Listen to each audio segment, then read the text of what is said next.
विशिष्ट चलचित्र निर्देशक तथा अभिनेता प्रशांत नंदन को कोलकातार ओएके संस्था पक्षर लाइफ टाइम अचीवमेंट सम्मान प्रदान कर कोलकातार जयहिंद भवन ठारे हावड़ा म्युनिसिपल कॉर्पोरेशन कमिशनर स्मृति रंजन महांती एवं उद्योगपति निहार मिश्र उपस्थित में ओएके सभापति गुरुप्रसाद पट्टनायक संपादक प्रदीप महापात्र प्रमुख श्रीजुक्त प्रशांत नंदन को मानपत्र हावड़ा ब्रिज स्मारक एवं उपढौकन प्रदान कर संबर्धना करते। यह अवसर में निष्ठा ही सफलतार चाबिकाठी बोली कही प्रसाद नंद शत प्रतिकूल परिस्थिति सत्वे जगन्नाथ तांकु सबु कार्य आशीर्वाद हाथ बढ़ाई।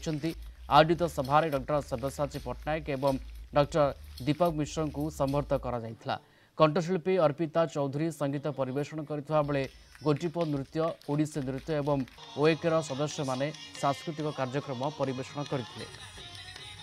ओडिशार अस्मिता को बचाइवाई कि 10 वर्ष है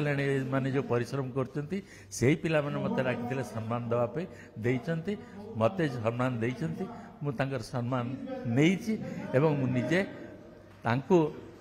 धन्यवाद दूची जे सम्मान मोर नुह ये सब तुमर मत तुमको मत दवा कथा एवं ता मो हृदय देकर आज उत्कल दिवस पे आम तो एप्रिल 1 नुहे आज मे 5 रे आम यहाँ सेलिब्रेशन करोडिया कोलकाता वेलफेयर एसोसिएशन आमको ये डाक बहुत बहुत धन्यवाद दूची आड़िया भाई भाई मैंने समस्त एकाठी ओडिया कल्चर ट्रेडिशन को आम ये प्रोपागेट करुँ से बहुत धन्यवाद। बहुत खुशी लगुच ओडिशा रे तो परफॉर्म करने सुजोग मिले बट ओडिशा बाहर को आसिक जो ओडिया लोक मैंने आमको एत सारा भल पाइबा दौरान से भल पाइबाटी पाइबापी सब बेले सुजोग मिलेनि से बहुत बहुत धन्यवाद जनइबी समस्त को।